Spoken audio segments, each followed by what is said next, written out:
Halo semuanya, kembali lagi di channel Anime Review Indonesia. Di video kali ini kita akan membahas detail isi chapter terbaru dari One Piece. Tanpa basa-basi lagi, yuk mari kita bahas bersama. Judul chapter 1113 adalah Jalan Buntu. Halaman pertama diisi dengan color spread yang menampilkan Robin sedang bermain catur dengan anggota topi jerami yang lain sebagai bidaknya. Setelah di akhir chapter sebelumnya di mana Mars sampai ke dalam Pang Record dan menemukan Denden Mushi yang menyiarkan pesan Vegapunk, di sana ada suara gelembung yang membuat Mars teralihkan perhatiannya. Di chapter terbaru kali ini terkuak bahwa suara gelembung tersebut ternyata adalah kepala besar Vegapunk yang tersimpan di dalam tangki berukuran besar. Mars terkejut ketika melihat itu. Inilah yang membuat Pang Records menjadi otak terbesar di dunia. Otak Vegapunk tetap hidup di sini bahkan setelah kematiannya. Kita diperlihatkan reaksi orang-orang di seluruh dunia yang membicarakan pesan Vegapunk. Di desa Sirup ada Kaya dan 3 bocah anak buah Usopp dulu, tapi ternyata Kaya tidak memiliki Denden Mushi siaran video.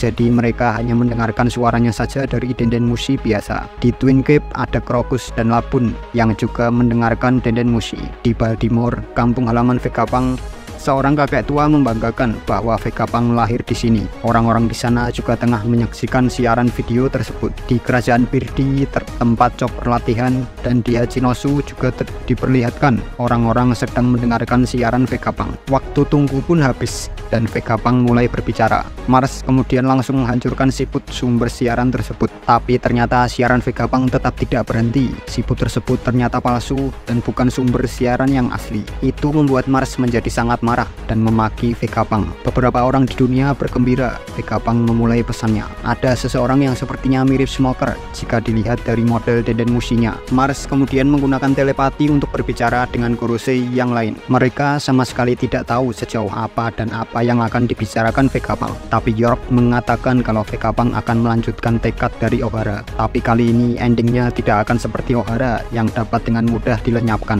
Vegapunk berniat menyelesaikan apa yang dimulai Ohara. Kemudian Sanji yang sampai lebih dulu di tempat kelompok Boni. Ketika Nusjuro akan menangkap Boni, Sanji dengan cepat langsung menendang rahang Nusjuro hingga membuatnya berdarah. Namun Nusjuro langsung pulih dengan cepat dan berubah ke mode Bakotsu, lalu menyerang balik Sanji. Oimo dan Kashi dengan cepat menahan Nusjuro dan Sanji akhirnya terlepas dari serangan Nusjuro. Lalu Boni dengan distorsi masa depannya berubah menjadi raksasa dan akan menyerang Nusjuro. Ini bisa jadi juga foreshadow dari Oda. Di color spread yang lalu ada Sanji yang menjadi kesatria dan di perisainya memiliki gambar kuda yang merepresentasikan Bakotsu Nusjuro. Sedangkan Zoro di perisainya memiliki gambar burung yang merepresentasikan wujud Mars. Mungkin saja nanti yang akan menjadi lawan Mars adalah Zoro. Vegapunk memulai pesannya dengan mengatakan kalau dia sudah melakukan 2 dosa besar yang dia yakin kalau sebentar lagi dirinya akan dieksekusi mati.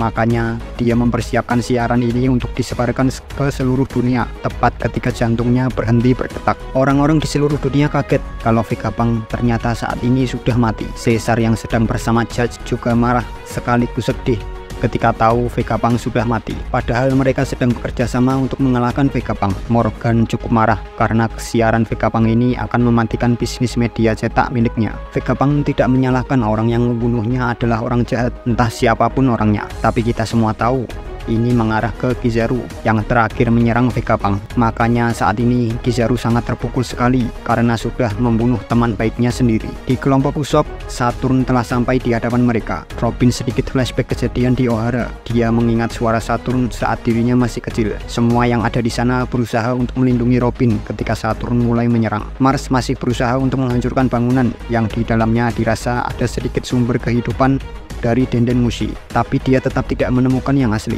York pun mati-matian berpikir di mana kiranya Stella menyembunyikannya. Karena kalau seperti ini terus, York tidak akan bisa jadi Tenryubitu seperti yang disepakati dengan Gorosei. Mars berencana untuk menghancurkan seluruh pusat sumber daya Egghead, tapi ledakannya hanya akan merugikan mereka sendiri dan teknologi Mother Flame juga tidak akan ada lagi. Vegapunk memulai lagi pesannya. Dia mengatakan kalau apa yang dia katakan akan sulit dipercaya. Mungkin semua orang akan menganggap dirinya bodoh, tapi ini tetap tugasnya untuk memastikan semua orang tahu tentang hal ini. Di akhir chapter, semua orang menganga tidak percaya tentang perkataan Vegapunk. Vegapunk mengatakan dunia kita akan tenggelam ke dalam lautan. Anjir gila, entah prediksi atau memang akan terjadi.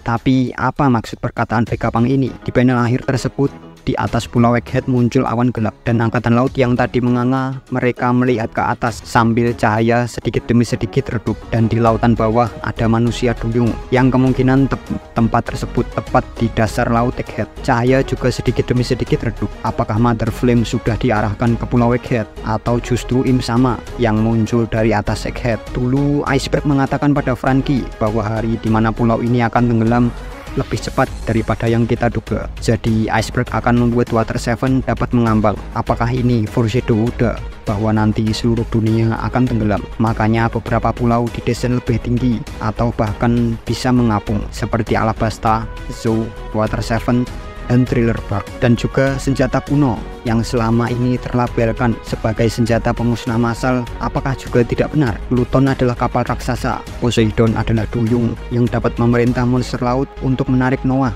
sang kapal raksasa. Jadi senjata kuno adalah kapal raksasa yang dapat menyelamatkan seluruh dunia dari banjir bandang. Kalau itu benar, plot twist parah sih. Foreshadow lain dari Oda adalah Rayleigh yang setelah mengetahui seluruh sejarah dunia bersama Roger, kini menjadi pelapis kapal agar kapal dapat menyelam di dalam lautan. Crocus hidup di dalam labun, dan Marijoa ditempatkan di tempat yang sangat tinggi sehingga Tenryubito dapat selamat dari banjir bandang yang akan datang. Tapi sayangnya minggu depan libur, jadi kita tunggu saja cerita berikutnya 2 minggu lagi. Oh iya, dan ada teori baru yang mengatakan kalau One Piece berada di dasar laut, tapi kita akan bahas hal tersebut di video lain. Terima kasih sudah menonton video ini. Jangan lupa like, komen, dan subscribe untuk membantu agar channel ini terus berkembang. Tulis pendapatmu tentang chapter ini di kolom komentar di bawah ya.